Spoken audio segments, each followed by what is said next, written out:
Hey everyone, this is Rabbit Ears blog of Animation Bliss, and welcome to our animated podcast series. So today's animated podcast will be about Animaniacs and Pinky and the Brain. And with me today we have Cartoonfanatic. How are you today? Good, how are you? Fine. So this is like the third time you've been with us, I believe. Yeah, first one, but this is the second anniversary one, and Oh, oh it just yeah. so happens to be both Fox Kids and Kids WB stuff. Oh yeah, like you did Batman the Animated Series with us the first time too. So this is like the second show that also has an anniversary this year.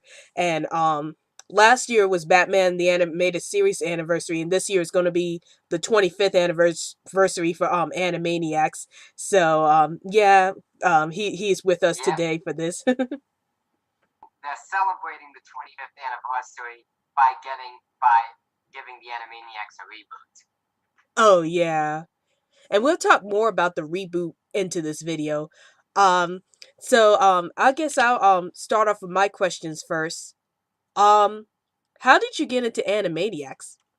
Well, I think I got into Animaniacs through like I don't know, my dad really likes that show, so I kind of got into it through him because I really like my dad really liked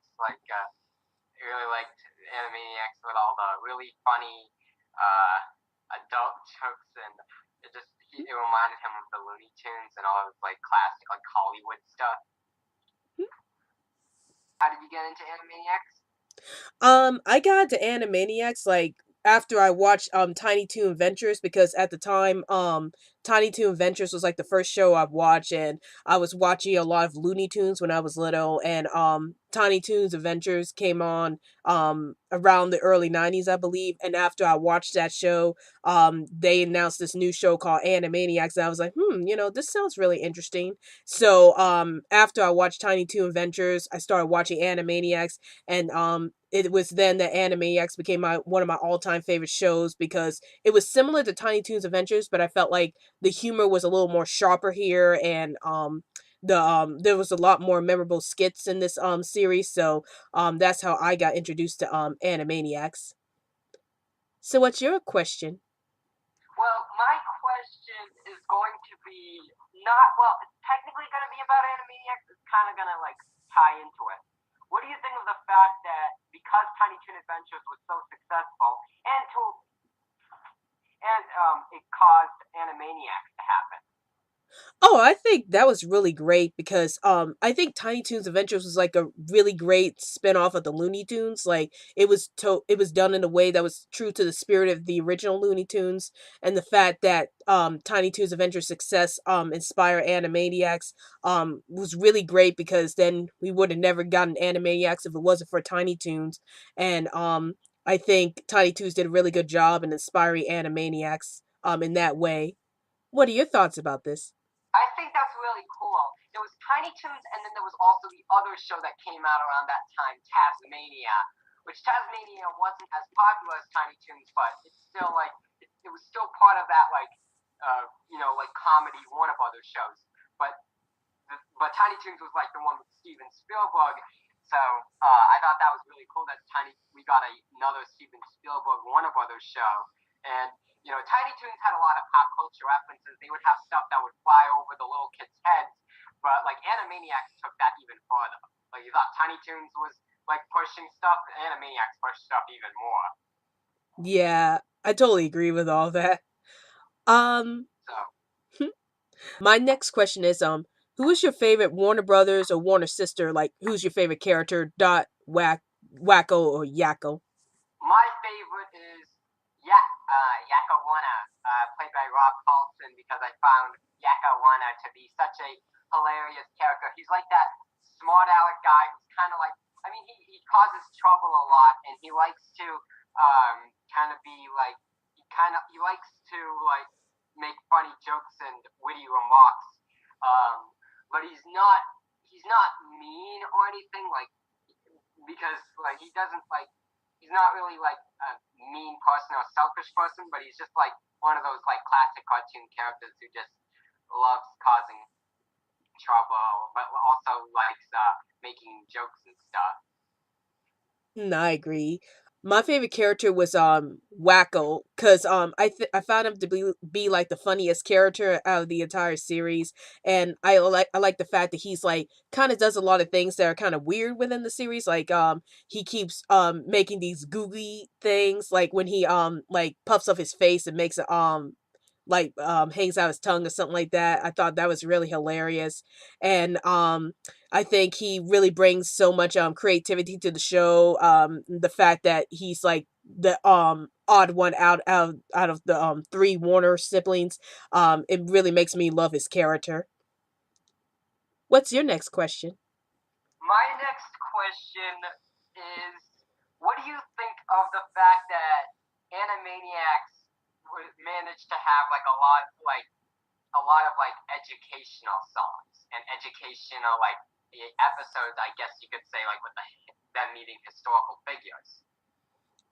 I think it's fantastic. Like I like the fact that you have a really hilarious show like Animaniacs be able to like teach kids about history and stuff like that and just be educational while still being very entertaining to the kids, because not only do you have a show that's really great for the adults because of the humor, but you also have a show that's very educational to the little kids and is able to teach them a lot of things. And I think that's what a lot of educational shows, or that a lot of cartoons shows miss in general when they're trying to tackle like educational subjects. Like they think um like teaching education is like boring, but Animaniacs really show that, you know, just because you're educational doesn't mean you're boring. You could be really entertaining with it. Like they had Yakko's Whirl, they had Wacko reciting the all the states of America and stuff like that, but they did it in such an entertaining way that I think kids will really understand about their history through Animaniacs and still be really entertained by the show itself. What are your thoughts about this? Now, the way I always thought about Animaniacs, if I had to pick a closest, uh, not really competitor, but a closest one to compare it to, I would say Schoolhouse Rock, because like both of them kind of like do really fun ways of teaching kids with like the history things. But as for me and my thoughts of Animaniacs, well, I thought it was really cool. Animaniacs wasn't actually an educational show. Like it wasn't like commissioned by like the FCC didn't really have much to do with it, and it wasn't branded as an educational informational show. So I thought it was really cool that we even did get educational material out of it at all. Like, and it really helped kids at schools. Like, I mean, there are schools that show kids these songs and stuff because they're really informative. And I managed to get great grades on my tests because I memorized the Wacko America and I memorized the president's song. So I think it's really cool. And there have been other shows that do educational really well, but none have done it quite like Animaniacs has. It's truly unique. Except, like as I said, its closest comparison is Schoolhouse Rock. I think it's interesting that you pointed out Schoolhouse Rock, because I actually forgot about that show until you mentioned it. But yeah, I agree that Schoolhouse Rock really did a very good job at entertaining the kids with having these catchy songs and still educating the kids about history and math and stuff like that. And Animaniacs is pretty much the same way, except they use more humor into the show. But yeah, I think it's great that you compare Schoolhouse Rock to Animaniacs in regards to how much education how much the education shown in the show is going to entertain the kids, and while also educating them at the same time. What's your next question? The next question I have is, what do you think that they got to sneak so much adult humor in the show? And I'm not just talking about the Prince moment. I'm also talking about all those other points of that show. That there was so many hidden dirty jokes in that. What do you think of that? I thought it was actually amazing that they managed to get away with so much adult humor in this show. Because the only other shows I remember at the time that was a kids show but it still had a lot of adult jokes in it was Rocko's Small Life. That was also another show that had a lot of adult humor and managed to sneak it past the censors anyway. And I think with Animaniacs, you know, it's pretty amazing how they're able to sneak all those dirty jokes in the show, and yet it's like those are jokes that you don't really get as a kid, but when you get older, it's like, how in the world did they sneak all those dirty jokes in there? But I think it makes the show really unique and just shows how amazing it really is with sneaking all those adult jokes in there. What are your thoughts on this? I thought it was really cool. Like Animaniacs was one of those kids shows that really pushed the boundaries, and I think it's so smart how they got away with a lot of those jokes from the Beethoven stuff and the jokes in the Beethoven episode to the Prince joke, all those other jokes. It's just really funny, and I think. And they don't go too over the board. Some shows tend to go over the board with their risque humor, but Animaniacs never really went over the board. It did it it did a good balance, and I thought it was pretty funny. They really got the adults wanting to watch it. I agree. So my next question is, what were your favorite segments? My oh, my favorite segments. Well, besides the Animaniac segments, my favorite segment. I've always loved Read and Run because it felt very like I mainly love it because of the music, but I also like it because Rita and Run I always found very cute, and Rita is, and they do a good, they have good chemistry, but mainly because of the songs. That I mean, Rita is done by an actual like professional singer, and I love that. And then I also love Pinky and the Brain and Slappy School, which are the two most popular segments besides the Animaniacs. Slappy is like classic Looney Tune fun. It reminds me of the Looney Tunes, and Pinky and the Brain is just it's comedic gold, and the just they have just such a great chemistry, and they have and um, they just and you can really tell that Brain cares for Pinky. And I also love Good Idea Bad Idea because of all the just funny things that happen to Mr. Skullhead and the different contrasts they have in those segments, but they only lasted for like a minute. What were I your favorite segments besides the one? I agree with most of what you said. My favorites was Slappy Squirrel, Good Idea, Bad Idea, and Pinky in the Brain. Like those are awesome. Some of my favorite segments. I also like the Good Feathers, I believe, because it's like a parody of The Godfather and the Goodfellas, and I just love the chemistry between the three birds in in the segments. And I like Slappy Squirrel because, like you said, it's like the Looney Tunes type of humor, and I think it's really remains faithful to the Looney Tunes type of humor in that series. And I like Pinky and the Brain because the humor is very smart in there, and I like how Brain is trying to take over the world, but he always gets foiled every time. So those are some of my favorite segments of Animaniacs. What's your next question? Now, was there ever a segment of Animaniacs where that you didn't really care for? Because I know a lot of people, when they think of Animaniacs, they think of the really good segments, but there are some segments they weren't fans of. And I'm obviously okay if you don't like if there's a segment that you're not a fan of, because everyone has different opinions. And I'd like to hear what if there are any segments that you weren't really that into.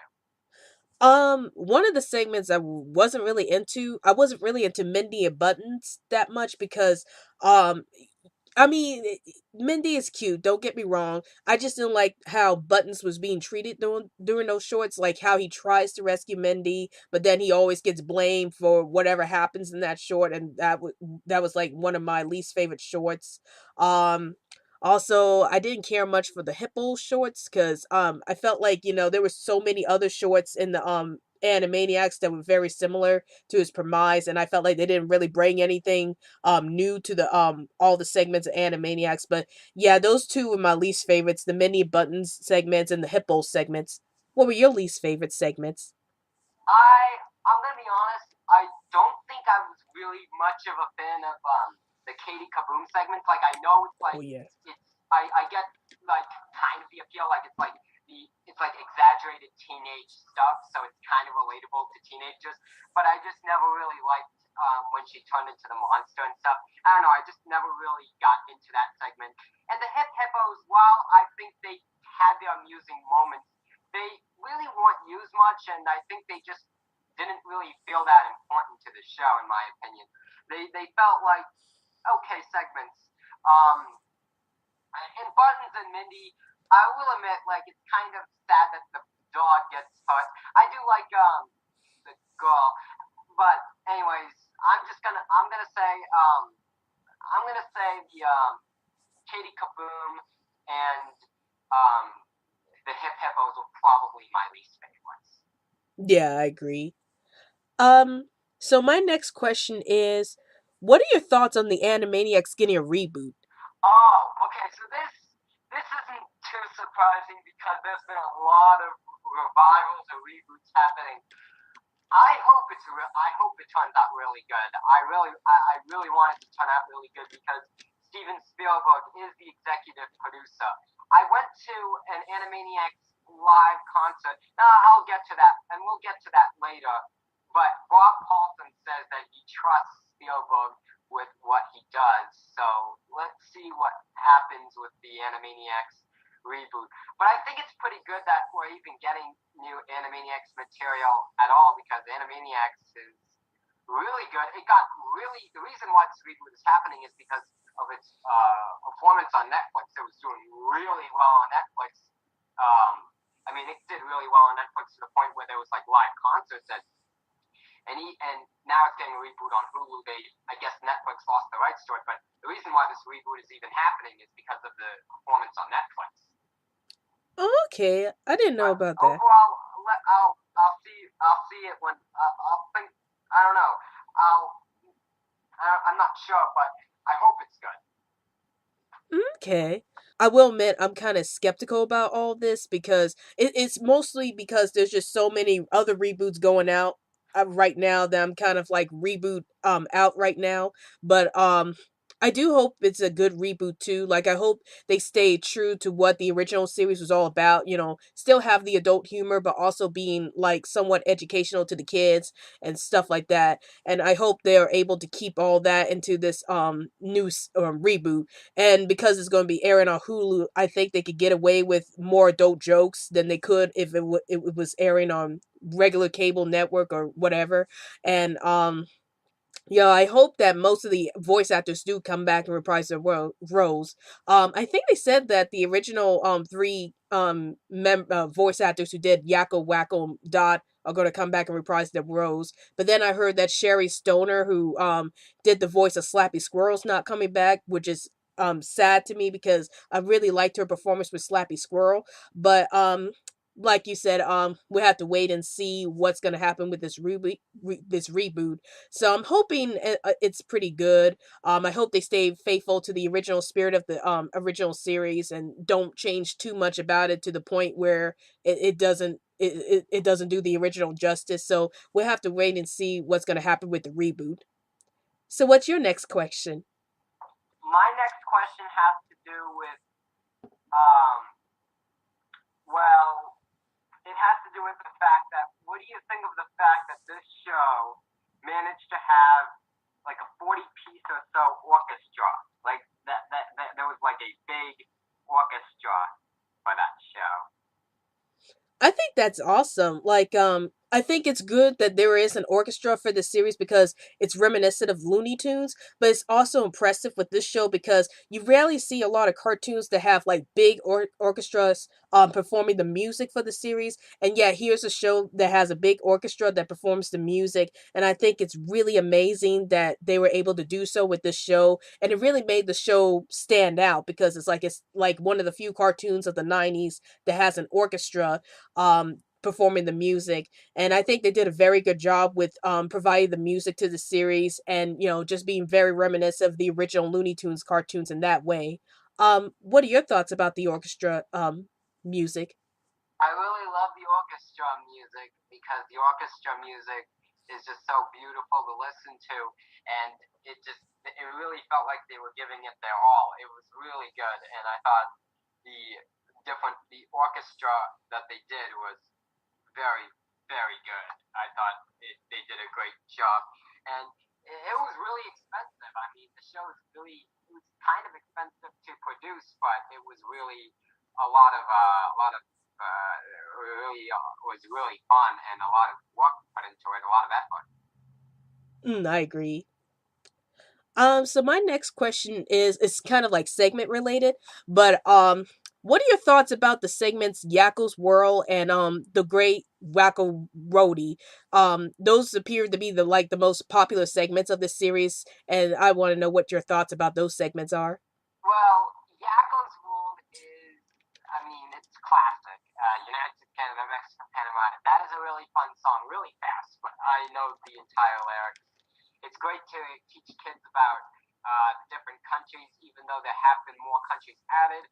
Thankfully, they did a new version of Yakko's World, and I think that's really cool that they did one because so much has changed in the last 2.5 decades. But I think that's a really good segment. As for the Great Roddy, I mean, I think it's pretty good. There was some really funny, yeah. I mean, it is kind of it is burping and stuff, but I think some of the humor is pretty creative with how they can do it. Yeah, I agree. What are your thoughts? I also really enjoy Yakko's World too. Like, I like the fact that they're able to like have a song that's like reciting all the countries around the world. And like you said, there's been a lot more countries added over the years, so of course they have to update the song nowadays because of that. And I do wonder if that's what they're gonna use in the reboot, like just use an updated version of Yakko's World into the reboot. But anyway, I do enjoy that segment just for reciting all the countries in a very playful kind of Latin American type of music. Or well, not that. But the creative type of music. Um and as for the Great Wacko Roadie, I really enjoyed that segment because I thought it was really amazing how Maurice LaMarche he did the burping noises for Wacko, and I think it was pretty impressive how he was able to do all that in that segment. Even though that segment is all about burping, but I thought it was one of the more entertaining segments there because of that. So that's my thoughts on those two. What's your next question? My next question has to do with the fact that what do you think of the pop culture references in the show? I mean, they did a lot of things. They did Baloney and Kids, which is Barney and Friends. They did Super Strong Lorna Siblings, which is Mighty Morphin Power Rangers. And they did Acquaintances, which was Friends. Like, what do you think of that? There was so many pop culture references, both 90s pop culture references, Hollywood pop culture references, and like really old school pop culture references, and Um, also obscure ones.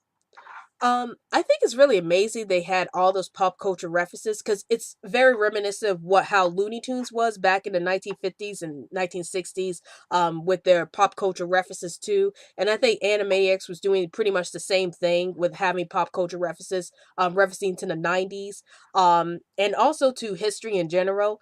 And I think it really made the show stand out and just show viewers, what things were how times were like during the 90s through the show. So it's like if you want to know more about the 90s, just watch Animaniacs, and cuz all those pop culture references do reference the 90s. And again, it really made the show really stand out just for referencing all those pop culture references for the show. What are your thoughts about this?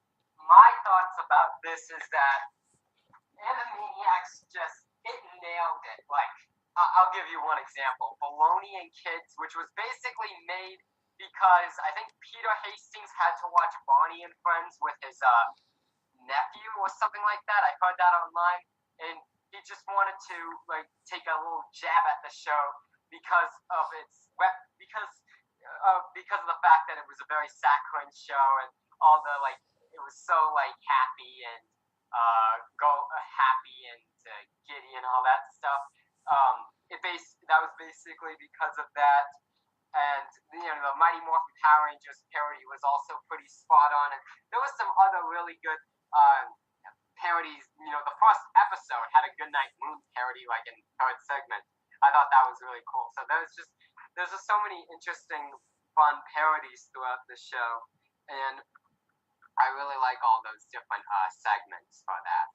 But Baloney and Kids was easily my favorite.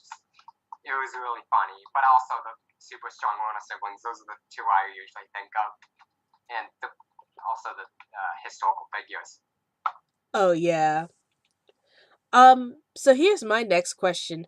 What do you think about Animaniacs being like a sketch variety series? Like it has all these different segments in there, and it's kind of like set up as like shows like All That or Roundhouse or something like that. What are your thoughts about Animaniacs being a sketch variety show?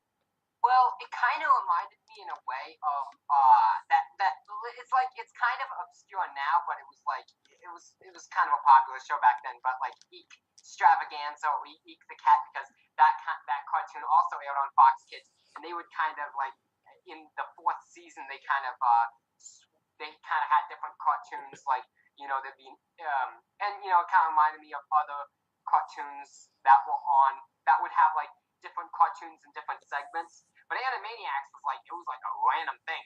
There was so many different segments, but you never knew what you were going to get, and that was the real charm of the show. And I love that.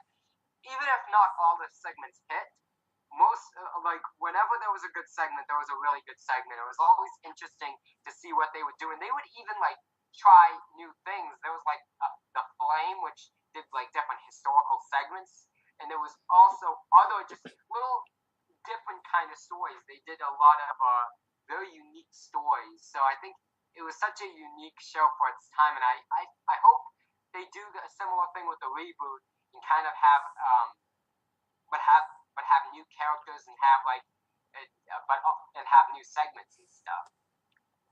Yeah, I agree. Like, I like the fact that Animaniacs was a sketch variety series because it really made it stand out for all the other cartoons. Like, there were a couple other cartoons that did have a sketch variety thing, like you mentioned, Stravaganza. But none like what Animaniacs brought to the table. Like, there's so much different variety with what they can do. They have all these different segments, like historical segments, just comedy based segments. It's like you can just pick and choose whatever segment you want to watch from this series and just enjoy all of them for their differences with this series and their variety for what they can bring to the table. So that's why I really love the fact that Animax is sketch variety series because it really brought so much creativity to the series and it brings so much different elements to what you want to see in the show. Um so what's your next question? My next question has to do with the fact that let me think. What were your thoughts in 1995 when the show was moving from Fox Kids over to what they called back to its home, the Kids WB lot, when Kids WB kind of like around the time the WB first launched? What did you thought of that change back then? Um that actually surprised me a bit. Um Like I don't think I watched Animaniacs much when it moved to Kids WB, but I mean it's good that it went back to its home thing. But I think what from what I heard, they said it wasn't a good move for the creators. They even made a joke about that, like on the good idea, bad idea Oh, that, segments, where, where they said, good idea, be on Fox Network, bad idea, moving to Kids WB. But I think it was that the point where the humor kind of died down a bit or something like that, or they kind of cut down all the humor on the show, something like that. Um, was that the case? no, there was still adult humor. What I was meaning is that like the first two seasons it aired on Fox Kids. Last three seasons, of course, it aired on Kids WB, and I'm guessing Fox Kids didn't have any room at that time, so they just moved it to Kids WB, and they needed a flagship show. Oh, well, maybe it was a bad move for Fox Kids at the time because if Animaniacs was doing pretty well back then they pretty much lost their flagship show, and I don't know if that's what contributed to Fox Kids going down under later on. But yeah, I think it's kind of bad for Fox Kids because they lost their flagship show. Well, they still have X-Men and Spider-Man, but Animaniacs was pretty And popular too, so but I do think it did help Kids WB a lot also. What are your thoughts about all this? I mean, when Animaniacs moved to the Kids WB, like it was kind of. I mean, Fox Kids still did really well, but it was kind of a weird move for them to get rid of their second most popular show because their first was obviously Power Rangers. Anyone who lived in like the early '90s would know Power Rangers was like the phenomenon. Um, but Animaniacs was like it was. but Animaniacs was like their second most popular show. So it kind of felt like, it didn't hurt Fox Kids too much, but it was kind of weird for them to pull the show off their lineup, especially when the show was getting the second highest ratings for their programming block, as well as like being one of the highest rated shows on TV in general. So it was kind of weird, and I think and it kind of felt a little weird. And with Kids WB, I mean, they did a good job with this show, but I think like I think with Fox Kid, but I think I don't know. I think Animaniacs, it was kind of weird for them to take it off just to move it to Kids WB, which was a new block at the time, and blocks kind of take a little bit to get going. So I think it might have hurt the show in the process. I'm not sure. I think a lot of kids watched it, and I did hear rumors on how the show was canceled because um, of the whole more adults were watching it than children. But I haven't really found any confirmation from the creators who worked on the show or anything. But I honestly think, in my opinion, it might have hurt the show a little bit because it was being moved to a block that was really new at the time.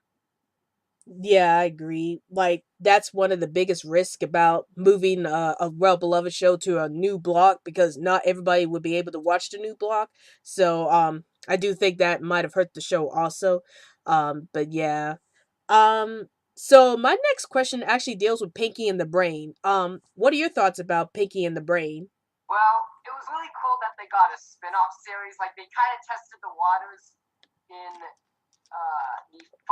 they kind of tested the waters back in they tested the waters in the first season with like that medieval episode, and it worked really well. They got a spin-off show, and I thought it was really funny. Their spin-off show was pretty good.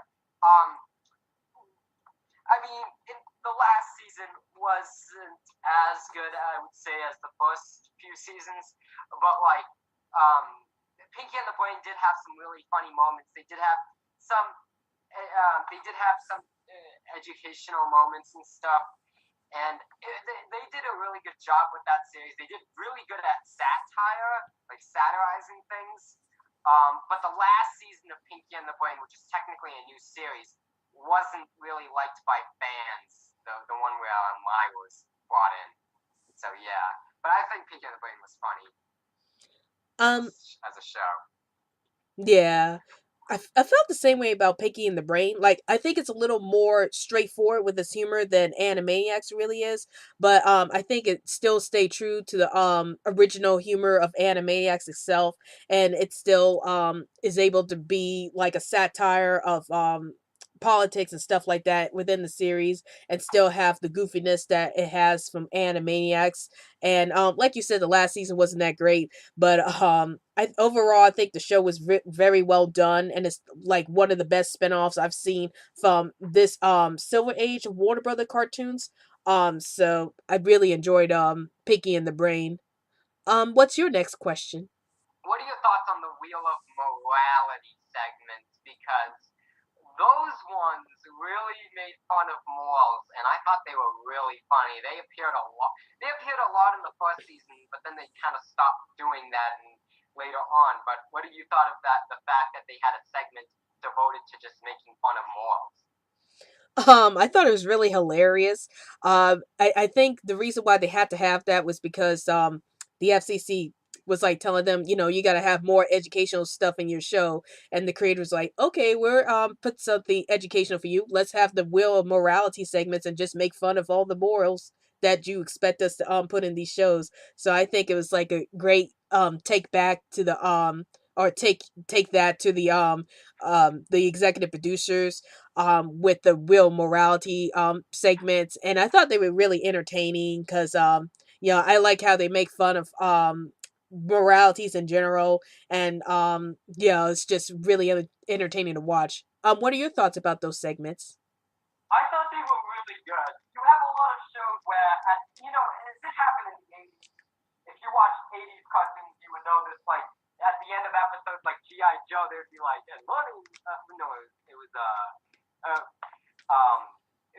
well, in He-Man and G.I. Joe, they would have like morals at the end of the episode, and it was like actual like PSAs. And Animaniacs has decided to like it was basically a just making fun of all those like PSAs and shows. Um, and I thought that was really funny. They just had some really funny morals, and and they're really like they're not really morals, but they're really funny morals. Not the kind of morals that you really want to teach your kids, but it's fun. It's fun. It's very lighthearted and cute. I like it. Yeah, I agree. So my next question deals with Pinky and the Brain again, and is what did you think of the spin-off Pinky, Brain, and Elmira? Oh, yeah, that was done because of executive meddling. I think they wanted Pinky and Brain was doing pretty well. I mean, it was doing well enough to get a big order for a third season or so. But and then the executives were like, we need the show to be more fresh or interesting. They did an episode like Pinky and the Brain and Larry, and that just poked fun at that. But then they decided, yeah, we're just gonna. But then the executives wanted Elmira to be in the show. It basically caused the Pinky and the Brain series as well as the Animaniacs franchise to basically stop basically for a while until 2020. So yeah, I think Pinky Elmira and the Brain definitely caused a lot of damage to Pinky and the Brain. Just like the move to Kids WB kind of caused a little bit of damage for Animania. Yeah, I agree. I just felt like, why did they have to add in Elmira of all characters in the spinoff and with Pinky and the Brain? Because for one thing, I felt like Elmira wasn't a good fit for this series because Pinky and the Brain is a little more straighter in its humor than Animaniacs is. If they wanted to put Elmira within the Animaniacs franchise, they could have stick it with the original series, but not with Pinky and the Brain. So I felt like that was kind of a mismatch right there, and I felt like, why does Elmira have to be there when she doesn't even fit in with the show at all? And I felt like the executives were just overusing Elmira at this point, and personally, I don't know what's so special about Elmira as a character, but anyway, yeah, I felt like they were trying too hard to push Elmira in the series, and that's why this series didn't do that well because fans were probably thinking, what's Elmira doing here? She doesn't even fit in this show. So yeah, I think that was a result of executive meddling that I felt like just wasn't really needed at all. So that's my thoughts on that. What's your next question?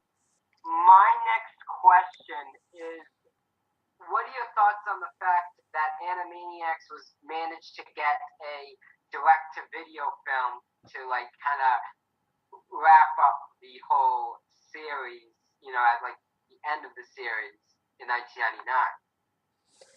I think it's amazing that they were able to do show because back then, a lot of shows that were canceled, they don't usually get a wrap up series or anything or any wrap up movies that will wrap up the show. And I think Animaniacs was one of the few shows at the time to actually get a movie that could wrap things up.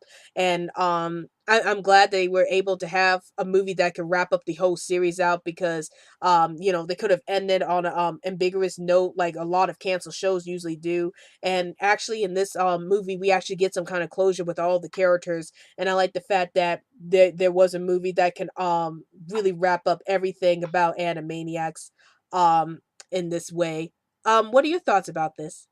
I thought that was really cool. Animaniacs actually ended after the 1997 season, but they held off one episode from the 98 season, and then they had the movie in the Christmas of 1999.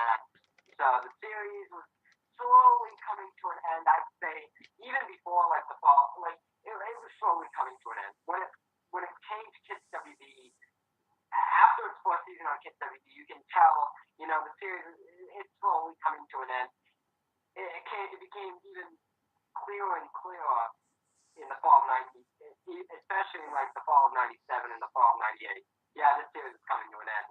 But the final thing, Wackler's Wish, I thought that was really cool. The people got to reprise their roles. Characters got resolutions like Buttons and Minnie and Rita and Run. It was just a really fun like way to wrap up the series, and it was kind of a like goodbye to the um Silver Age Warner Brothers shows. I mean, Hysteria did poor in the rating. Well, Hysteria went over budget, and Sylvester and Tweety Mystery was basically ending at that time. I know it says, yeah, Sylvester and Tweety Mystery was basically ending at that time. So Wackos Wish was basically the, in a way, swan song, I guess you could say, of the Kids of the Silver Age Warner Brothers era, and they decided to go out with Animaniacs. That was the last really notable thing. Yeah, I agree.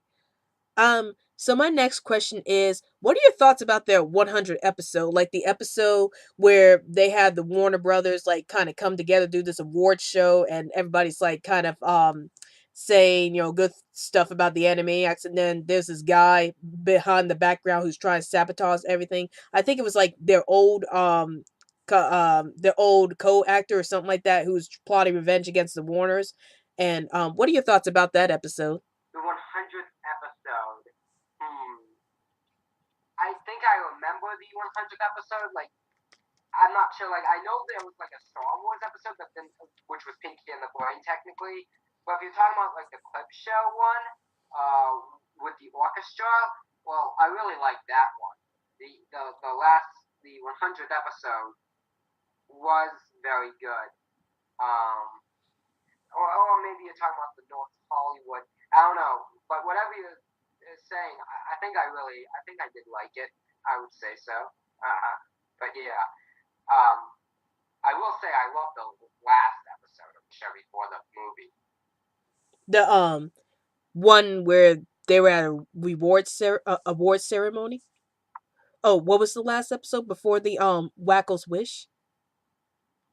Oh, the clip show one with the orchestra, which is like a clip show of um old all the things that happen in Animaniacs. But if you're talking about the one with the one who's trying to sabotage the place, I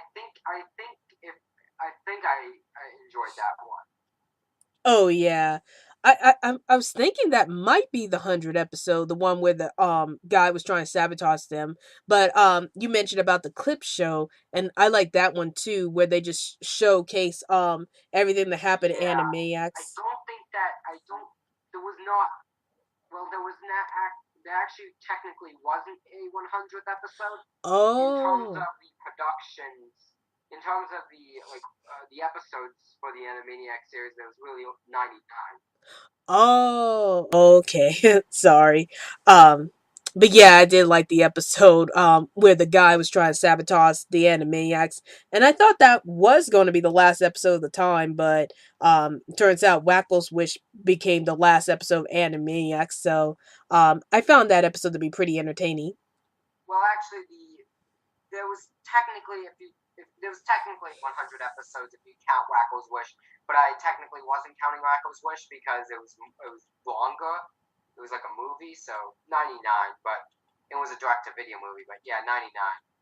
Oh, As I said, the next question I have, what are your thoughts on the fact that Animaniacs got to have a is has a live concert and Bob Paulson and Randy Rogella like touring around the world, and that's because of its success it's had on Netflix and stuff. It had on Netflix and stuff. I think that's amazing because I haven't really heard of a lot of shows that get tours except maybe SpongeBob SquarePants. So it just shows that how well received Animaniacs was to the cartoon community and to the audience in general. And I love the fact that they're able to do tours for Animaniacs because Animaniacs was such an awesome show, and I think it really deserved all the attention it's getting, and the fact that it has its own tours was really amazing. And I like the fact that all the original actors and actresses, voice actors and actresses, were able to come back and reprise their roles for this tour. So that was something that's very amazing about these tours. What are your thoughts about this? My thoughts about this. I think it's really good. I really like. As I said, as someone who's gone to the Animaniacs live tours, I really enjoy the like the different things that happens there. You know, you get to see like clips of the show. You get to see hear the music, and there's and Rob Paulson and Randy Rogel tell was inspired by their kids, like kind of like fighting in the car. It's pretty cool, and I like all that different stuff. Oh yeah. Like I did enjoy the Mad song also. I almost forgot about that. So here's my last question. What other segments did you wish had spin off like Pinky and the Brain? Well, I would say Reader and Run, but the problem is Bernadette Peters is a very famous actress, and it probably would be hard to do like a regular series. Like, but I would say Slappy Squall. I mean, she was originally going to. The Slappy Squall was. They were testing the waters to have a Slappy Squall spinoff with one of their episodes, but I guess it didn't really happen. Um, so yeah, basically, I would have loved Slappy Squall to have a spinoff. Um, I think she would have a lot of potential, especially if hers is like a variety show with all the different characters and even occasional Looney Tune characters shorts. Yeah, I agree with you. Like, I think Slappy Squirrel would have been a great pick for her own spin-off series too, because she has what it takes to be on her own, be as her own character, and still instill all that humor that came with Animaniacs. Um, so I wish that Slappy Squirrel did get her own spinoff. And I was kind of upset she didn't, but I think she would be the one of the best characters to have her own spinoff, and be able to do more with her character. Like we could have more adventures with her and her nephew and Skippy, I believe. And there's so much potential with that I felt like they could have done more with her character if she had her own spinoff. But that's my thoughts. What's your next question? My last question, because I know you had your last question. My last question is, what was Animaniacs your favorite show on Fox Kids, or did you have another favorite? Um, Actually, my most favorite show on Fox Kids was X-Men the Animated Series. Well, X-Men the Animated Series and Batman the Animated Series, but I think I like Batman the Animated Series a little more. But yeah, that was my favorite show on Fox Kids, Batman the Animated Series, with Animaniacs being third in the list. So as much as I love Animaniacs so much, Batman the Animated Series remained to be my most favorite Fox Kids show of all time on that network. What was your favorite Fox Kids show? My favorite, well, there's a lot of, like, Fox Kids had a pretty strong lineup in, like, I'd say between 1992 and 1985, because getting good shows from 1995 now. So like, and they have Tasmania, Eat the Cat, Bobby's World, um, Animaniacs, Tiny Toons, Power Rangers. Uh, there were just so many, the tech. Just it was a really awesome lineup, and it really felt like an awesome family in a way. But Animaniacs would probably be my favorite Fox Kids show because it was hilarious. It had really good writing in the story, and I really love the interesting characters, and it was just really a hilarious show. But Batman the Animated Series comes close to me. Power Rangers is another show I absolutely love. And X Men was awesome too. I'd say those are probably my four favorites. Um, but I'd say Animaniacs was hands down my favorite Fox Kids show. And it's kind of sad it moved to Kids WB because I feel like it kind of damaged the show a little, even though it was so popular. Oh yeah, feel the same way. Um, actually, this is my last question. But What do you hope Uh, would happen with Animaniacs in the near future with the reboot happening and the tours happening? Do you think Animaniacs is going to continue to be like a famous show or just be an inspirational show in the near future? I think so. I wouldn't put Animaniac. I don't think Animaniacs is ever going to reach the SpongeBob level of popularity or the Looney Tunes level because those are really like very few shows get that. But it could be on a similar level as the Jetsons, maybe the Jetsons or maybe the Smurfs, some kind of level as those shows. Very Animaniacs is just a hilarious show, and I saw a lot of kids there. I forgot to mention I saw a lot of kids at uh, the the concert. Like there were people like 2 years old, ranging from 2 year olds to like 60-year olds or something like that. There was people of all ages there. It was really cool. I think Animaniacs will continue to be. I think Animaniacs has the potential to be a show that's popular on the levels of like as I said the Jetsons or the Smurfs or something like that. Yeah, I agree. Like I think Animaniacs is always gonna be well remembered for being that show that's able to push the boundaries with adult humor and still have something really entertaining for the kids to educate them regarding history. And I think the show is gonna be well remembered for all of that. And I'm so glad that the show to this very day is still well liked by both kids and adults. So it shows that the show really is memorable in a lot of people's eyes, and I think it's going to still remain to be very memorable and very popular with a lot of fans to this very day. So that's my thoughts about the legacy of Animaniacs. So what's your next question? Oh, or do you have another question? I kind of have a next question, but it has to do with the fact of more like it has to do with the fact of like Tom Ruger in general. What do you think of that? Tom Ruger, this guy was able to make was able to work on a lot of shows throughout the '90s and managed to have such a busy career in the '90s. I mean, he did Tiny Toons, and then he went on to Tasmania, and then he did Batman, he did Animaniacs, Freakazoid, Pinky and the Brain, Road Rovers, all those shows. What do you think of that? I think it's amazing that he was able to do all those shows. Like it shows that he really had a hand in the success of the Silver Age of the Warner Brothers cartoons. Like, he worked on Tiny Toon Adventures, he worked on Animaniacs, he worked on Sylvester and Tweety Mysteries. He was like a pioneer in kind of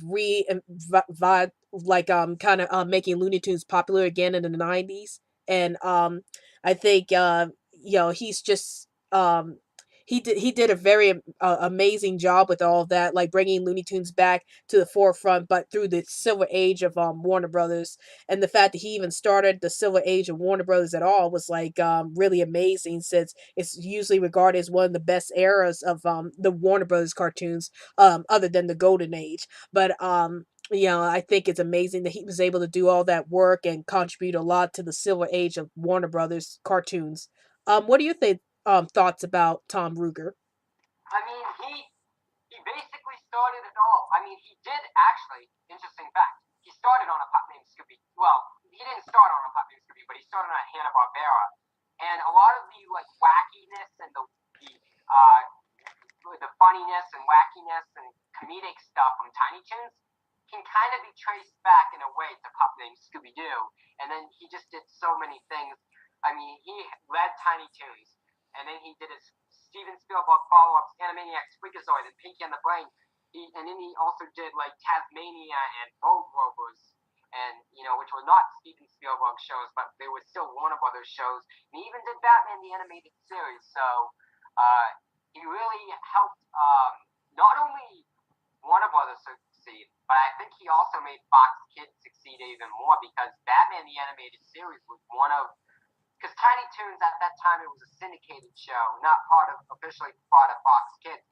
But Batman the animated series was like the first show to really push Fox Kids, and then X-Men pushed Fox Kids when it came to Saturday morning. So Tom Ruger really helped not only the one Silver Age of Warner Brothers, but also Fox Kids. Yeah, I agree with all that. Um, so do you have any more questions? Yeah, I think that's pretty much it. Um, really, I think yeah, that's pretty much it. Okay. I think we'll wrap up this video right here, and I like to thank Cartoonfanatic for being here with us and discussing Animaniacs. Do you have any final thoughts about Animaniacs, Cartoonfanatic? Amazing, amazing show, and really was one of the shows and really was one of the shows that really made Fox Kids such a delight for many people, along with Power Rangers and other shows. Really funny, really entertaining, well animated. I mean, and it's just such a hilarious show, and you can find every single episode on Hulu, and that is awesome. So to everyone, if anyone's watching, um, and if you have Hulu, you can watch every episode of Animaniacs, Tiny Toon Adventures, Pinky and the Brain, and if you want to, Pinky, Elmira and the Brain, to get caught up on all this Animani stuff before the Animaniacs reboot comes out. Yeah, I agree. I definitely agree. Animaniacs is like one of the all-time best cartoons out there. It really pushed the envelope of what you could have in kids shows, and it also made educational shows really entertaining again. So and also it brought back the spirit of Looney Tunes in such a fantastic way. So anybody who wants to check out Animaniacs, like Cartoon Fanatic said, you could check it out on Hulu. You could also get the Animaniacs on the DVD series, and let's hope that the reboot series does pretty well and still remains faithful to the original series and still carries on the legacy that was held by the original Animaniacs. Cartoon Fanatic, do you have any updates for your channel? Um, well, what I have for my channel, occasionally I do a video, occasionally, but like sometimes I basic, but sometimes I occasionally do a video. Um, you could check it out, I guess, but other than that, I think I'm pretty much done for now with the video. But I had a lot of fun, and I guess I'll see you. I guess I'll see later. All right, great to have you here, Cartoon Fanatic. I'll see you later too. Bye. Okay, bye. All right, everybody. That was Cartoon Fanatic over on Animaniacs for Animaniacs podcast. And be sure to follow us on Twitter so we can keep you updated any new videos we post up. And also like our Facebook page. And also support us through Patreon so we can continue pushing out great videos for this channel. And I'm Rabbit Ears Blog of Animation Bliss. And I'll see you later.